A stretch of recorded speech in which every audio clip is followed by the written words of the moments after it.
I don't rent to dirty black trash. Get out before I throw you out like the garbage you are." The words hit like a slap. Sunday morning. Church clothes still pressed. Bible still warm in Dorothy's hands. Benjamin Davis stood frozen. 72 years old. 31 years at the Atlanta post office. Never missed a payment. Never caused trouble. And a white man half his age just called him garbage. Vincent Hartley blocked their path. The landlord, rich, arrogant, untouchable. He looked at Benjamin's worn Sunday suit and sneered. "You think because you've been here 23 years you own something." He spat on the ground near Benjamin's shoes. "This building is for respectable people now, not welfare cases, not charity, not black." Dorothy began to cry. Soft, silent, broken. Benjamin reached for her hand. But here's what Vincent Hartley didn't know. This elderly black couple had an adopted son. And that son? A federal judge. 1 week before that terrible Sunday morning. Apartment 4B, Ridgewood Terrace Apartments, Atlanta, Georgia. The Davis home told the story of a lifetime lived with love and purpose. Every photograph on the wall carried a precious memory worth more than gold. Every piece of furniture held a story that deserved to be told. Every scratch on the hardwood floor marked a moment lived and cherished. 23 years of memories filled these walls like invisible treasure that no amount of money could ever purchase. Benjamin Davis sat in his favorite chair by the window. The morning sunlight fell warm and golden across his newspaper. He turned the pages slowly and deliberately, savoring his coffee the way he did every morning, enjoying the peaceful quiet of another ordinary day in their sanctuary. These simple moments meant everything to him now that he was older and wiser. An article caught his attention and made him pause. Housing discrimination on the rise across America. Landlords forcing out long-time tenants using underhanded tactics, targeting the elderly who couldn't fight back, targeting minorities who had nowhere else to turn, using legal loopholes and fabricated violations to push vulnerable families from their homes without mercy or conscience. Benjamin shook his head slowly with a heavy sigh. He turned the page and tried to forget what he had read. Not here. Not in his building. Not after 23 years of faithful and perfect tenancy. Some things in this world were still sacred. Some promises still meant something. Dorothy hummed a familiar hymn in the kitchen. Her voice was soft and melodic, like it had been for the 47 years of their marriage. She moved from plant to plant with her watering can that Benjamin had given her for their 30th anniversary. Geraniums bloomed bright red on the windowsill, catching the morning light. African violets decorated the counter with their delicate purple beauty. A small herb garden provided fresh basil and rosemary and thyme for her famous Sunday dinners that the whole family looked forward to each week. This apartment was their sanctuary, their refuge from a world that didn't always treat them fairly. Their home where love lived in every corner and every memory. Benjamin had worked 31 years at the Atlanta post office without a single complaint or incident, sorting letters until his fingers ached, loading trucks in the summer heat and winter cold, working overtime whenever they needed extra money for bills or emergencies, or to help someone at church who was struggling.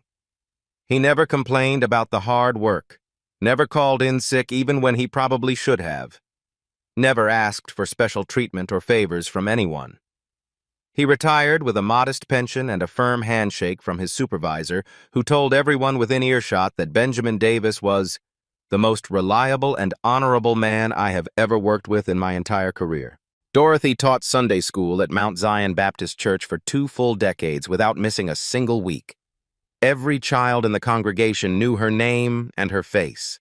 Knew her warm and welcoming smile that made everyone feel special. Knew the way she had of making every single person feel loved and valued and important regardless of their circumstances. Parents trusted her with their most precious gifts without hesitation. She never once let them down or gave them reason to doubt their faith in her. They paid their rent on the first of every month like clockwork. Never late. Not once in 23 years. Not even by a single day. Their payment record was absolutely perfect, without a single blemish. Their reputation in the building was spotless and well-earned. Their lives were simple and honest and filled with gratitude for what they had. This wasn't just an apartment with walls and a roof. This was home. This was everything they had worked for and everything they had built together. On the refrigerator door hung a photograph that meant more to them than all the others combined. A young black man in graduation robes with a smile that could light up the darkest room. His arms wrapped tight around Benjamin and Dorothy with fierce pride and love. All three of them smiling with pure and uncontainable joy that radiated from the photograph like sunshine. A small label beneath it read in Dorothy's careful handwriting, Isaiah, Law School Graduation, 2001. Dorothy paused by the photograph as she did every single morning without fail. She touched it gently with her fingertips like it was something holy and precious, the way she had touched it every morning for more than 2 decades. Isaiah called this morning while you were in the shower. He's been so busy lately with his work, working too hard as always. I worry about him sometimes. Benjamin looked up from his newspaper with a knowing smile. That boy always works too hard, has his whole life, gets it from you and that stubborn streak of yours. Dorothy smiled warmly at her husband of 47 years. Gets it from both of us, I think. We raised him right. They never had biological children despite wanting them desperately for many years. The doctors said it wasn't possible no matter what treatments they tried. For years that truth sat between them like an empty chair at every holiday dinner table and every birthday celebration. A constant and painful reminder of what they couldn't have no matter how much they prayed or hoped. A wound that seemed like it would never fully heal. Then came 1985. And everything in their lives changed forever. A social worker called on a Tuesday afternoon about a 7-year-old boy in the foster care system. His name was Isaiah. He had been in the system since the day he was born to a mother who couldn't care for him. Moved from home to home like unwanted luggage. Family to family without ever finding a place to belong. Nobody wanted him for longer than a few months. Nobody saw his potential hiding beneath the fear and silence. Nobody believed he would ever amount to anything. The system had given up on him completely. He was just another statistic, another lost child that nobody wanted to save. Benjamin and Dorothy drove to the group home that very same week without hesitation. Their hearts were full of hope and nervous fear about what they might find. Isaiah sat alone in the far corner of the common room away from everyone else, skinny and small for his age, silent as a ghost, scared of everything and everyone around him. He wouldn't look at anyone who approached him, wouldn't speak when spoken to, wouldn't respond when the other children tried to include him in their games and activities. He had built walls around his heart that seemed impossible for anyone to breach. Dorothy walked across the room and knelt beside him on the cold, hard floor. She didn't say a single word to him, didn't push him to talk or respond, didn't demand anything at all from this broken little boy who had been let down by everyone who should have protected him and loved him. She just held out her hand, patient, loving, waiting for however long it might take. Isaiah looked at her for a very long moment that seemed to stretch into eternity, his young eyes searching her face desperately for something real. Trust, sincerity, love. Something that wouldn't disappear like everything else in his short and painful life. Then slowly and carefully, and with great courage, he took her hand in his small fingers. He never let go. Not then. Not ever. 3 miles across the city of Atlanta. Hartley Property Management Headquarters. Vincent Hartley's corner office screamed wealth and privilege to anyone who entered. Mahogany desk imported from Italy that cost more than most cars. Leather chairs that cost more than most people's monthly salary. Modern art on every wall that he didn't understand but knew was expensive enough to impress visitors. a panoramic view of the Atlanta skyline through floor-to-ceiling windows that made him feel like a king surveying his kingdom. Vincent didn't build any of this empire with his own hands. He inherited every single piece of it from his father, who had actually worked for what he had. His father purchased Ridgewood Terrace back in 1975 with money he earned through decades of hard work. Built it as affordable housing for working families who needed a decent place to live. A legacy of service to the community that he was proud of. The old man believed with all his heart that everyone deserved a decent home, regardless of their income level or the color of their skin. When the old man died in 2019 after a long illness, Vincent took control of everything his father had built. He had very different plans for the property and the people who lived there. Vincent scrolled through tenant files on his expensive computer with a bored expression. His eyes stopped on one particular name that made his jaw tighten with irritation. Davis, Benjamin and Dorothy, Unit 4B. Monthly rent, according to their lease, $1,100. Current market rate for comparable units in the building, $2,400. These old people were costing him more than $1,000 every single month. Money that should be going into his pocket instead of being wasted on charity cases who didn't deserve to live in his building. He picked up his phone and pressed the intercom button with an impatient finger. "Donna, get in here, now. I don't have all day." His assistant appeared in the doorway within seconds. Young, nervous, desperate to keep her job in a brutal economy that offered few options for people like her. "Pull the lease for apartment 4B immediately, the Davis file. Find me something I can use against them. Anything at all that I can use to get them out of my building." Donna hesitated for just a moment, her voice small and uncertain. "Mr. Hartley, sir, they've never missed a single payment. 23 years of perfect tenancy. Their record is absolutely spotless without any violations." Vincent didn't bother looking up from his computer screen, his voice cold and dismissive. "Then we'll just have to be creative about finding reasons to remove them. That's what I pay you for." Donna walked away without another word, said nothing more about her concerns, did exactly as she was told, despite the sick feeling growing in her stomach. 3 days later, 7:45 a.m. on a Wednesday morning, a sharp and aggressive knock at the Davis door startled Dorothy from her morning routine. Dorothy answered in her robe because she hadn't expected any visitors this early in the morning. Nobody ever came to their door before 9 o'clock. It simply wasn't done in their building. Vincent Hartley stood in the hallway with an arrogant posture that immediately made Dorothy uncomfortable, clipboard in his manicured hand, smile plastered on his face that didn't reach his cold eyes, the kind of smile that made Dorothy's stomach tighten with instinctive unease. "Mr. and Mrs. Davis, I'm here for a routine inspection of your unit. City requirements that must be satisfied.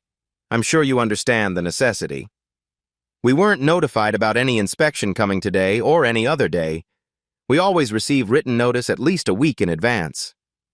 Last-minute scheduling that couldn't be avoided, I'm afraid."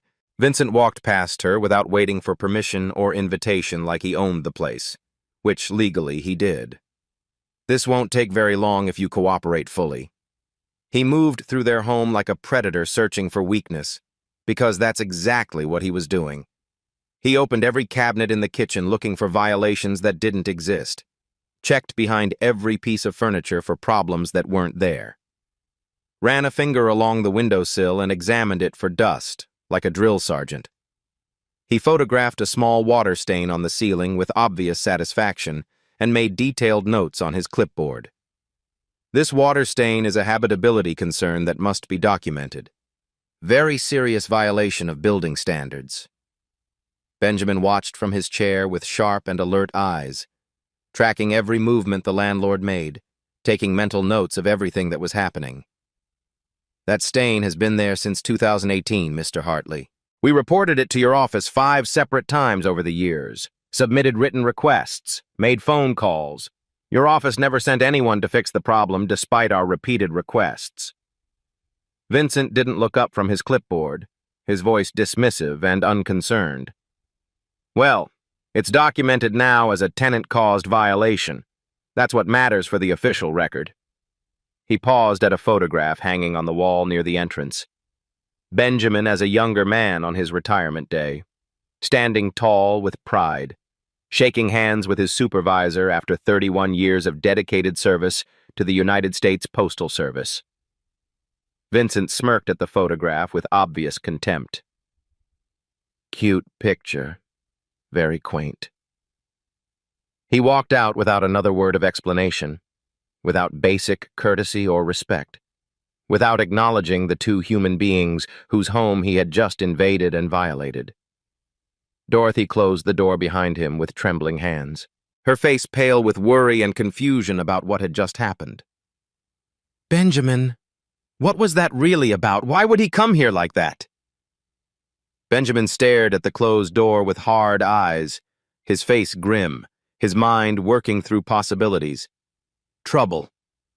That's what that was about. He's looking for excuses to push us out. That same evening, the apartment quiet and dark. Dorothy had gone to bed early because the stress of the day had exhausted her completely. Benjamin sat alone in the living room surrounded by shadows. His phone buzzed and broke the heavy silence. He looked at the screen with tired eyes. Isaiah. He answered immediately with a voice that tried to hide his worry. Hey, son. Good to hear from you. Isaiah's voice came through the phone warm and strong and familiar. The voice of the boy they had raised and the man he had become. Hey, Pop. Just checking in on you and Mama. She mentioned on the phone this morning that some landlord has been giving you trouble lately. Benjamin hesitated for a moment before responding. It's nothing to worry about, son. Just some young fool with a clipboard trying to feel important and justify his salary. Silence on the other end of the line. Isaiah knew his father far too well to believe that casual dismissal. He could hear the tension in Benjamin's voice that his father was trying to hide. Pop, I know that tone in your voice. I've known it my whole life. What's really going on down there? Tell me the truth. Benjamin sighed deeply like a man carrying a heavy burden. I don't want you worrying about us, Isaiah. You've got enough on your plate with your work and your responsibilities. We can handle this ourselves. Isaiah's voice hardened with determination.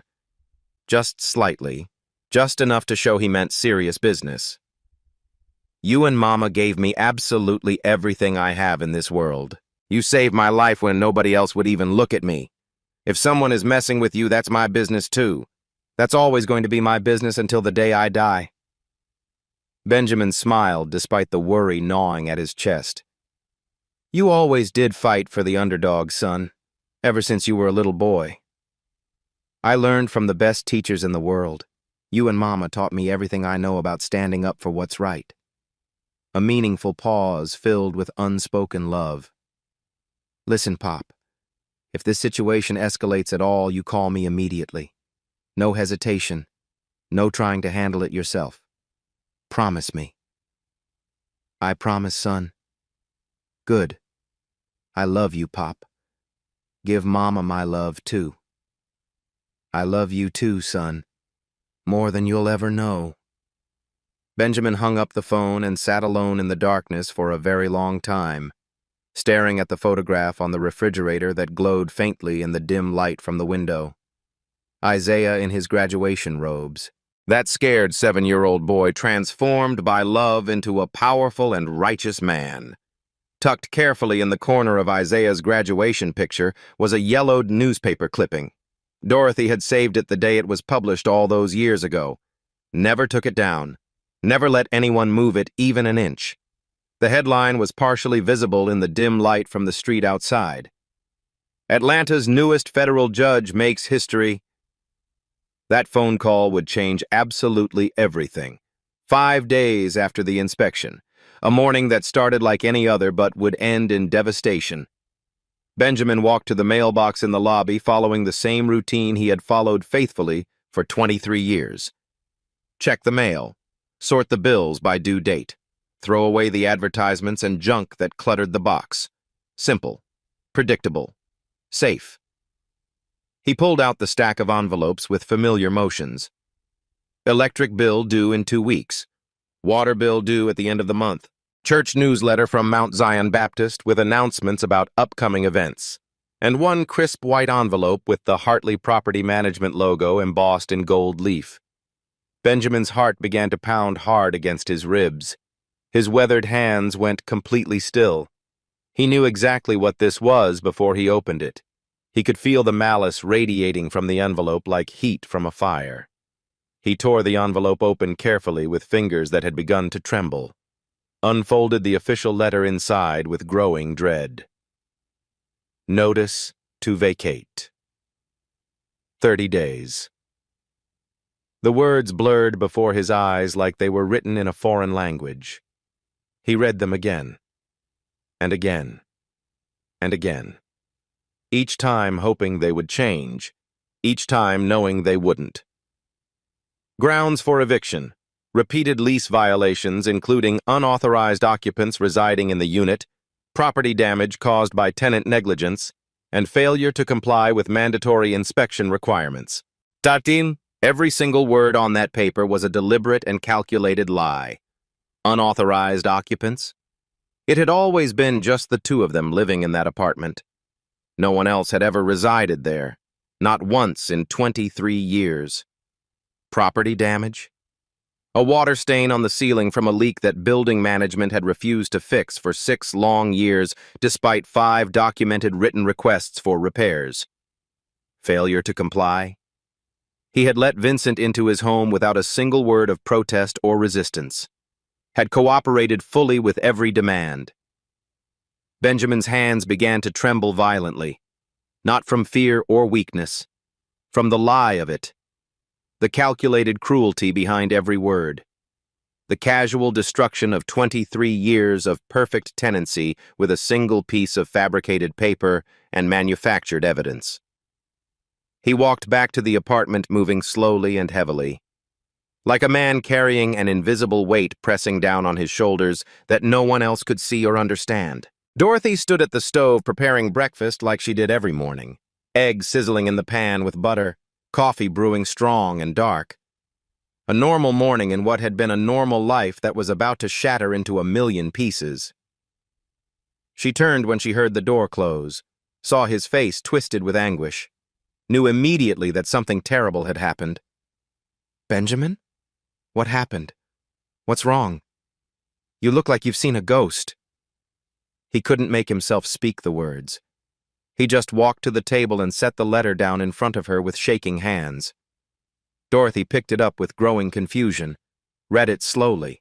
Her spatula clattered to the floor from fingers that had gone numb with shock. Unauthorized occupants? Benjamin, it's just us living here. It's always been just the two of us in this apartment. There's never been anyone else. I know. Property damage? We've been begging them to fix that leak in the ceiling for years.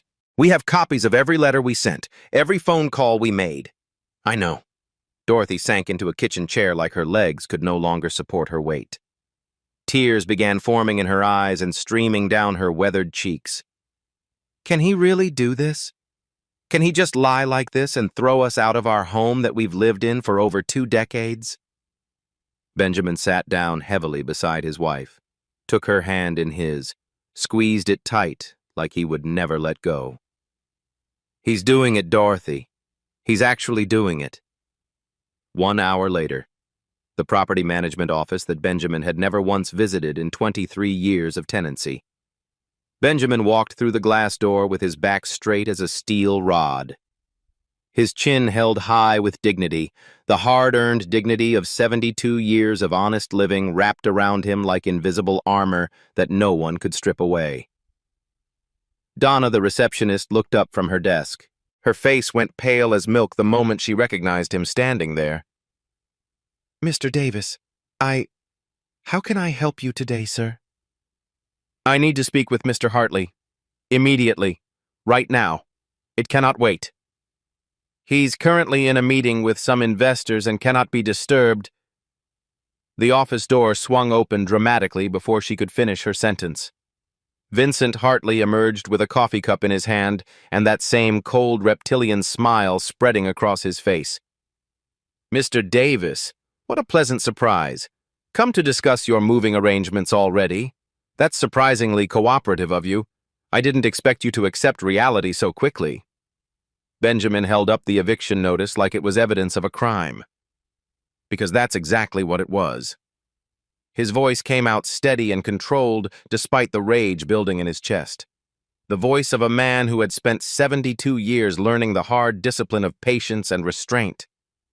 "This letter is a lie, Mr. Hartley. Every single word printed on this paper is a deliberate fabrication." Vincent sipped his expensive coffee with an amused expression, completely unbothered by the accusation, confident in his power and position. "The official documentation says otherwise, Mr. Davis. The evidence is clear and irrefutable. You have 30 days to vacate the premises. I strongly suggest you use that time wisely and start packing your belongings." Benjamin took a step closer to the younger man, close enough to see the absolute emptiness in Vincent's pale blue eyes, close enough to smell his expensive cologne that probably cost more than Benjamin's monthly grocery budget. "I have worked hard my entire life, Mr. Hartley. Honest work that built this country. I paid my rent on time every single month for 23 years. I have never broken a single rule in this building. Not one violation in over 2 decades of tenancy." He held the letter inches from Vincent's smug and arrogant face. "You will not push me out of my home with lies and fabricated evidence." Vincent set down his coffee cup on Donna's desk. The false smile disappeared completely from his face. Something darker and more honest took its place. The mask was finally slipping to reveal the monster underneath. "Mr. Davis, let me be absolutely crystal clear with you about your situation." He stepped forward aggressively, so close that Benjamin could smell the coffee on his breath mixing with that expensive cologne. "I don't care what you did 30 years ago or 50 years ago or ever. I don't care about your allegedly perfect payment record. I don't care about your pathetic little church or your pathetic little wife or your pathetic little life that means nothing to anyone." His voice dropped to a poisonous whisper meant only for Benjamin's ears, dripping with undisguised contempt and hatred. "This building is going upscale whether you like it or not. Premium tenants with money to spend. Premium prices that actually make me money. And frankly speaking, you and your wife simply don't fit the demographic profile I'm targeting for this property." The word hung in the air between them like poison gas slowly filling the room. Demographic. Benjamin knew exactly what that word meant in Vincent's mouth, had known what it meant his entire life living as a black man in America. "Demographic," he repeated slowly, letting the word hang there. Vincent smiled again. Thin, reptilian, triumphant in his cruelty. "You heard me perfectly clearly, old man. Don't pretend you didn't."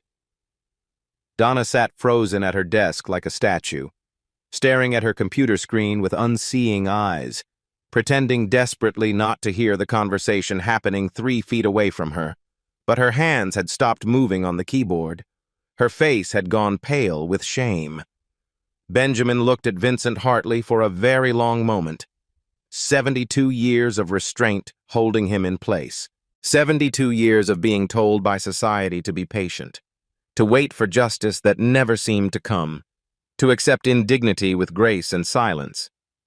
He turned without another word and walked out of that office with his dignity intact. But his eyes were no longer defeated or hopeless. They were calculating, planning, preparing. Back at the apartment, Dorothy sat at the kitchen table they had eaten 10,000 meals at together. The eviction notice spread in front of her like a death sentence, tears streaming down her face and dripping onto the hateful paper. 23 years, Benjamin. We raised Isaiah in this apartment from a scared little boy into a great man. We celebrated every birthday here with cake and candles and love, every anniversary with flowers and dancing in the living room, every holiday with family and food and gratitude for our blessings. Her voice broke completely like a dam giving way to floodwaters. "How can he just take it all away from us? How can one cruel man destroy everything we built?" Benjamin picked up his phone from the counter where it had been charging, stared at Isaiah's name in the contacts list, his thumb hovering over the call button. He had never asked his son for help. Not once in all the years since they adopted him. Not when the car broke down and they couldn't afford the repairs. Not when Dorothy's surgery cost more than their insurance would cover and they had to take out a second mortgage. Not when times got so hard they wondered how they would make it through another month. Never. Not once. He was too proud to burden the boy who had already overcome so much. But this wasn't about pride anymore. This was about Dorothy and the tears streaming down her beautiful face. About their home and the memories that lived in every corner. About right and wrong and justice and everything he had taught Isaiah to believe in. He pressed the call button. "Isaiah, it's Pop!" A long pause filled with decades of unspoken words. "I think we need to talk, son. Something bad is happening." Day 12 since the eviction notice arrived. The lobby of Ridgewood Terrace Apartments. Benjamin and Dorothy stepped through the front door carrying grocery bags from their weekly shopping trip.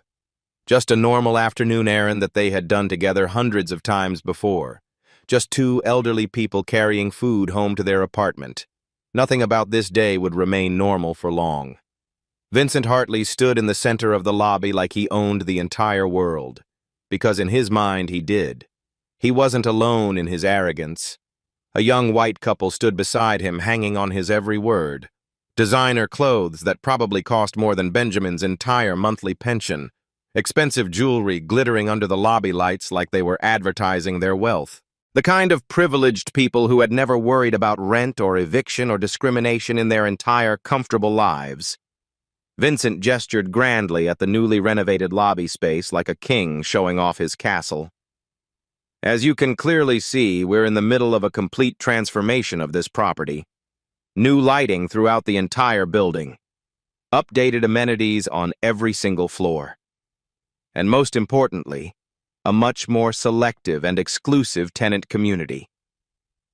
His cold eyes found Benjamin and Dorothy standing near the door with their grocery bags. He didn't lower his voice. He raised it intentionally and dramatically, making absolutely sure that everyone in the lobby could hear every hateful word. "Some unfortunate holdovers from the previous ownership are still here, as you can see, but they'll be gone very soon, I assure you. We're cleaning house, so to speak. Removing the undesirable elements." The young couple glanced at Benjamin and Dorothy with obvious discomfort written on their faces.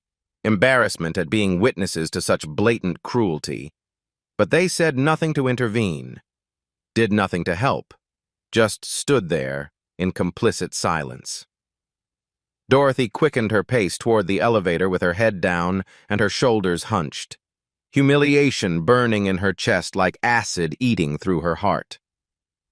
Benjamin stopped walking, planted his feet firmly on the marble floor. He looked directly at Vincent with eyes that had seen too much injustice in 72 years, refused to look away or back down from this bully. "We're standing right here, Mr. Hartley, right in front of your face. If you have something to say about us, then say it directly to us. Don't talk about us like we're not even human." Vincent laughed loudly and theatrically for the benefit of his audience, dismissive and cruel, playing to the wealthy young couple like an actor on a stage. "Mr. Davis, please." "Davis, this is a private business conversation with potential premium tenants. Don't make a scene and embarrass yourself further than you already have." Dorothy turned back from the elevator. Her voice shook as she spoke. Not from fear. From fury that had been building inside her for weeks, like a volcano preparing to erupt. "My husband worked 40 years to provide for our family with honest labor. He has more integrity and honor in his smallest finger than you have in your entire body and soul combined." Her words echoed across the marble floor like thunder, strong, clear, unafraid of consequences. "You are nothing, Mr. Hartley. Nothing but a small, cruel man with money he didn't earn." She turned with dignity and walked to the elevator. Benjamin followed close behind her, his head held high with pride in his wife's courage. Behind them, Vincent's arrogant smirk flickered and died. Just for a moment. Just enough to show the cracks forming in his armor of privilege. The young couple left quickly without signing any paperwork or making any commitments. Small victory in a larger war, but a victory that tasted sweet nonetheless. Day 18. Day 22. Day 26. The harassment intensified with each passing day. A second notice appeared claiming noise complaints from neighbors who swore they never filed any such complaints. The water was shut off for 6 hours until Benjamin threatened to call the city and file criminal charges. A final inspection brought strangers into their home who photographed everything and touched their personal belongings like criminals searching for evidence. Vincent whispered his cruelest words yet directly into Benjamin's ear during that final inspection. Words that would haunt him. Nobody cares about two old black folks in a rent-controlled apartment. You're invisible to the world. You're completely powerless. You're absolutely nothing, and nobody will help you. Day 28. The absolute breaking point for Dorothy. She sat motionless in her favorite chair, staring at the photograph on the refrigerator like it was the only thing keeping her connected to hope. Isaiah in his graduation robes, smiling with pure joy, proud of everything he had accomplished, full of hope for a future that seemed bright and limitless. She started to cry. Not soft tears this time, not silent dignity, deep, broken sobs that shook her entire body like an earthquake. The kind of crying that comes only when hope has finally died completely. We worked so hard, Benjamin. We did absolutely everything right our whole lives. We paid every bill on time. We went to church every Sunday. We treated every person we met with kindness and respect.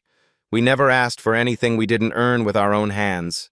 She looked at her husband with red, swollen eyes, face wet with tears of despair. Why is this happening to us? What did we do wrong to deserve this?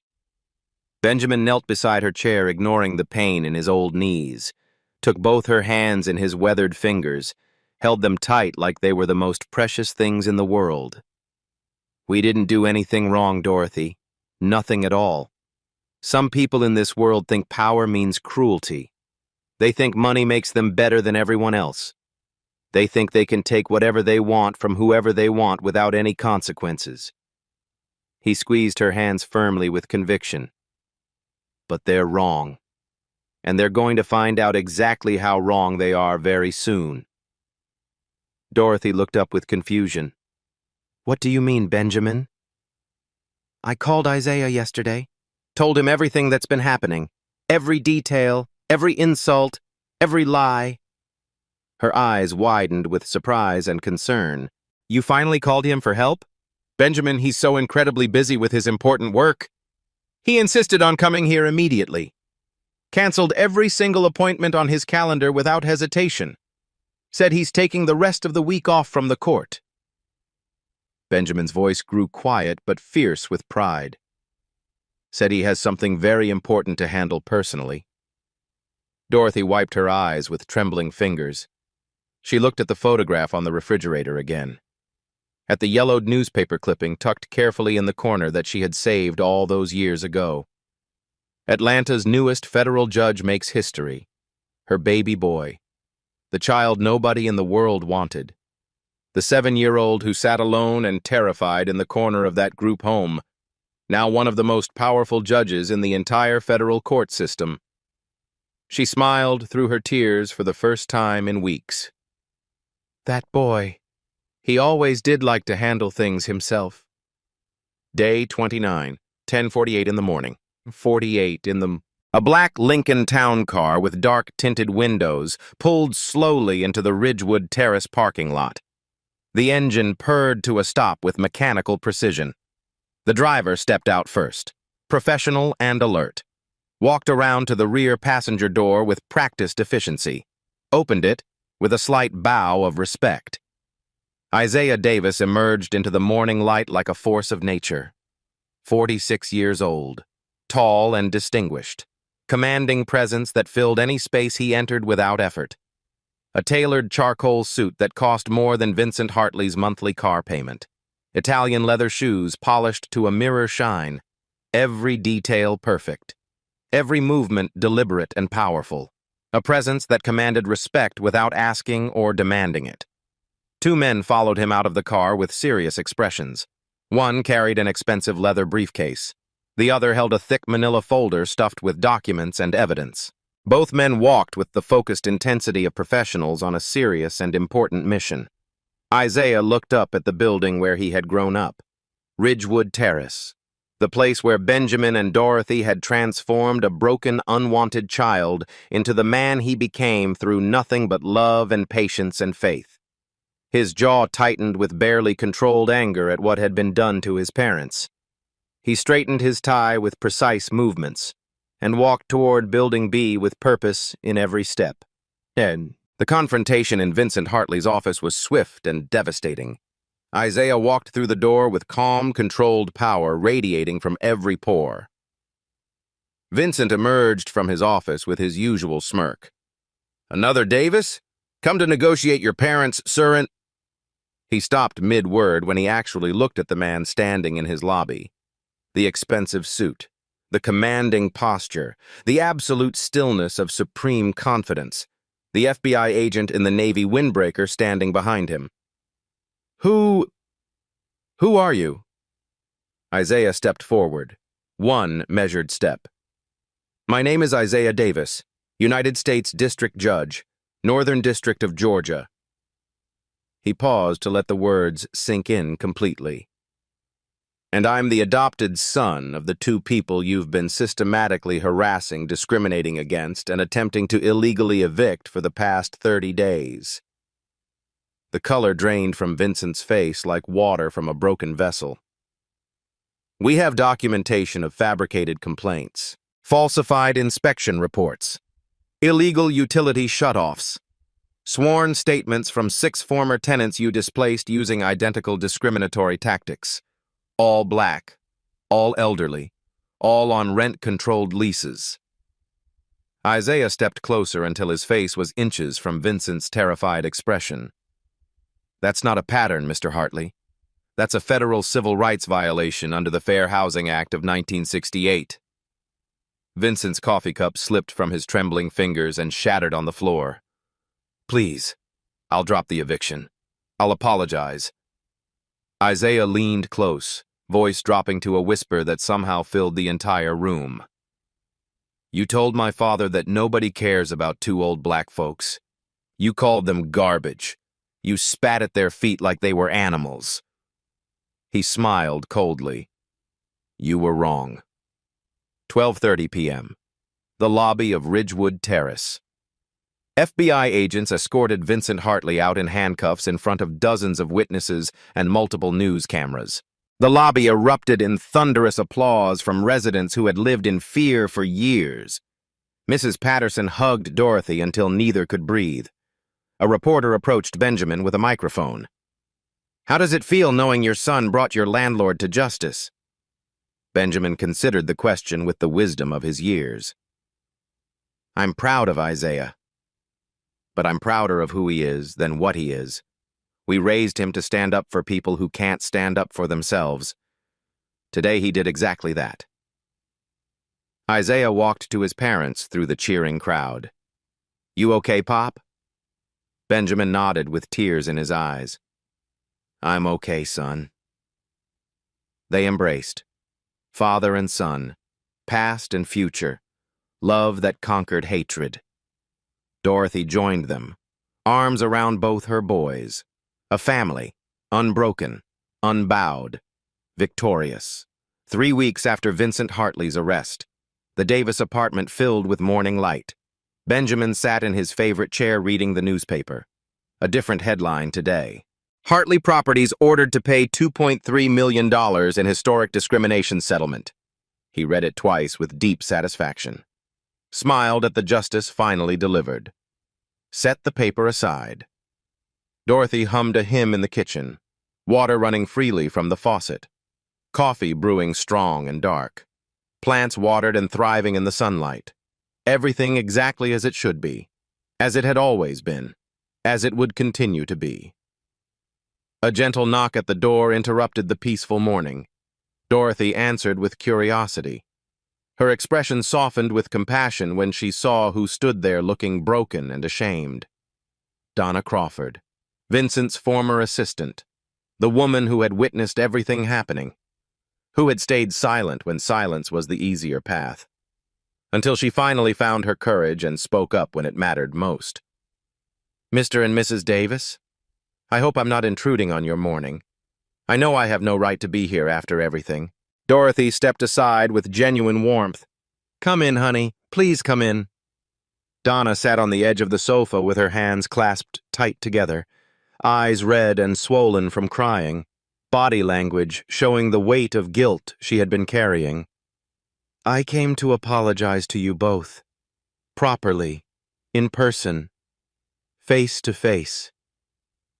Benjamin lowered his newspaper, listened with patience and without judgment.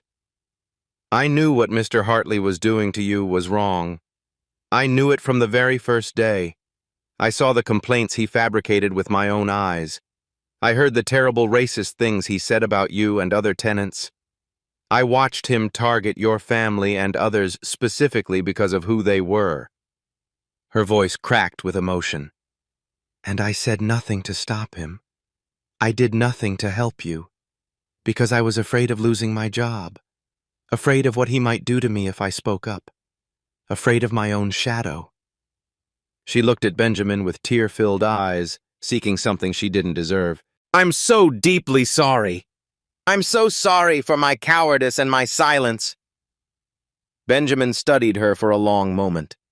This young woman caught in an impossible situation, who had made the wrong choice for understandable reasons, who was now trying desperately to make things right. You came here today to face us. That takes real courage, Donna. Donna shook her head vigorously. It doesn't begin to make up for what I didn't do when it would have mattered most. Maybe not. Benjamin leaned forward in his chair. But when the FBI showed up at that office, what did you do then? Donna swallowed hard. I cooperated completely with their investigation, gave them everything I had access to, every email, every recording, every document. I testified against him under oath, and I'll testify again at the criminal trial, whatever they need from me for as long as they need it. Dorothy moved to sit beside her on the sofa, took her trembling hand with gentle kindness. Then you did the right thing, honey, when it mattered most. When it was hardest, when you had the most to lose. Donna looked at her with surprise and overwhelming gratitude. How can you possibly forgive me after everything I allowed to happen? Dorothy smiled, that same gentle, loving smile that had convinced a scared little boy to take her hand 40 years ago. Forgiveness isn't about what people deserve, honey. It's about what we all need to heal and move forward together. Donna Crawford testified at Vincent Hartley's civil and criminal trials. Her insider evidence was absolutely instrumental in securing the guilty verdicts and maximum penalties. 3 months after the trials concluded, the Atlanta Housing Authority offered her a position: compliance officer specializing in fair housing violations and tenant protection. She accepted without hesitation. She would spend the rest of her professional career making absolutely certain that no one else ever went through what the Davis family endured. Sometimes redemption comes from the most unexpected places and people. The lobby of Ridgewood Terrace looked completely different under new management. A local nonprofit focused on affordable housing preservation had taken over operations. They kept the rents fair and stable for longtime tenants, fixed maintenance issues within days of reports, responded to every resident concern promptly and professionally. A bulletin board near the mailboxes displayed photographs of current residents. The Davis family in the center position of honor, Mrs. Patterson, Mr. Coleman, dozens of other smiling faces representing the community. A bronze plaque mounted below the photographs read, "This building belongs to its community." Benjamin and Dorothy walked through the transformed lobby, hand in hand as they had walked through every challenge for 47 years of marriage. Neighbors waved and smiled, stopped to chat about grandchildren and church events and the beautiful weather, asked about Isaiah and his family, expressed gratitude for the courage the Davis family had shown. A young black family struggled with moving boxes near Unit 2C. The apartment Vincent had been greedily preparing for luxury conversion before his arrest. The mother paused when she saw Dorothy, recognized her instantly from the television coverage of the trial. "Mrs. Davis, I just wanted to say thank you from my whole family for fighting so hard, for standing up, for all of us who couldn't fight." Dorothy squeezed her hand with genuine warmth. "We didn't fight alone, honey, and neither will you. Not ever again." Sunday evening, the Davis family table overflowing with food and love, Benjamin at the head of the table where he belonged, Dorothy beside him glowing with happiness, Isaiah and his wife Angela across from them, their two beautiful children Maya and James completing the circle of family. Food covered every surface, fried chicken cooked to golden perfection, collard greens simmered for hours with ham hock, macaroni and cheese baked until the top was perfectly crispy, sweet potato pie for dessert, Dorothy's treasured recipes, passed down from her mother and grandmother, now being carefully taught to Angela, soon to be taught to Maya when she was ready. Grace was said with genuine gratitude for blessings received. Plates were filled to overflowing. Laughter echoed off the walls like music.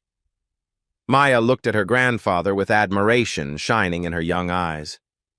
"Grandpa, at school everyone keeps talking about how you were on television, how you stood up to a really bad man and won." Benjamin glanced at Isaiah with a slight knowing smile, then back at his granddaughter. "I just told the truth, sweetheart. That's all I did. Your father did the hard part." Isaiah shook his head firmly. "No, Pop. You taught me what justice looks like, what courage looks like, what love looks like." His voice grew thick with emotion. "When I was 7 years old, nobody wanted me. Nobody believed in me. But you and Mama chose me. You showed me that every person has value. Every person deserves dignity and love." He raised his glass. "I'm a judge because of what you taught me. That's the only reason." Benjamin raised his glass with tears in his eyes. "To family. The one we're born into. The one we build with our own hands. The one we choose with our hearts." Everyone raised their glasses together as one. To family. That evening, the sun setting over Atlanta, painting the sky in brilliant shades of orange and pink and purple, Benjamin and Dorothy sat on their small balcony, the same balcony where they had sat together 1,000 times before, where they had watched Isaiah grow from a frightened boy into a powerful man, where they had shared dreams and fears and hopes for nearly a quarter-century. Dorothy rested her head on Benjamin's shoulder, her hand wrapped securely in his weathered fingers. "Do you think things will be different now, Benjamin? For people like us?" Benjamin watched the sky transform through its beautiful colors, considered her question with the wisdom of his years. "I don't honestly know, Dorothy. The world changes slowly, much slower than it ever should." He squeezed her hand gently. "But I know this with absolute certainty. We're still here, in our home, after 23 years. And that man who tried so hard to push us out?" He smiled with quiet satisfaction. "He's not." Dorothy laughed softly. "That's definitely something worth celebrating." "That's everything, Dorothy. That's absolutely everything." They sat together in comfortable silence, watching the sun disappear below the horizon, listening to the familiar sounds of the city they loved, feeling the warmth of a life well lived together. Benjamin Davis passed away peacefully in that same apartment 4 years later, surrounded by a family who loved him beyond measure, holding Dorothy's hand until his very last breath. Dorothy still lives there today. Same apartment, same chair by the window, same photographs covering every wall. Every year on the anniversary of Vincent Hartley's arrest, Isaiah visits without fail, He brings flowers for his mother, brings food for sharing, brings his children to remember their grandfather. They sit on the balcony together, watch the sunset, tell stories about Benjamin that make them laugh and cry. And they remember the lesson he taught them. Justice isn't given to us by others. It's built by our own hands. One family at a time, one stand at a time, one moment of courage at a time. The Davis family built theirs, and nobody will ever take it away. Here's what this story teaches all of us. Vincent Hartley looked at Benjamin and Dorothy Davis and saw two elderly black people with no power, no connections, no voice. He assumed they would accept injustice because fighting back was too hard and too expensive. He called them garbage, spat at their feet, told them nobody in the world cared what happened to them. He was catastrophically wrong. Not because they had a federal judge in the family, but because Benjamin and Dorothy refused to accept that what was happening was acceptable, refused to believe they were worthless, refused to disappear quietly. They documented everything, every notice, every complaint, every lie. They reached out to neighbors, built a network of witnesses. They called their son, not to fight their battle for them, but to help them fight their own. And they stood in that lobby and said the most powerful words any human being can ever say.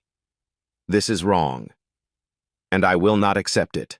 That's where real justice starts. Not in courtrooms, not in handcuffs, not in million-dollar settlements, in the simple act of refusing to be silent. The statistics are devastating and important to understand. According to the National Fair Housing Alliance, there are approximately 4.5 million instances of housing discrimination in the United States every single year. Fewer than 1% are ever formally reported. Vincent Hartley counted on that silence. He was wrong. Here's what I want you to do. First, share this story. Not for views, because somewhere there's a Benjamin and Dorothy who needs to see that fighting back is possible. Second, know your rights. Learn about the Fair Housing Act. Document everything. Report discrimination to HUD. It's free. It works. Third, be the witness. If you see discrimination, don't look away. Record it. Report it. Stand with the people being targeted. Here's the truth.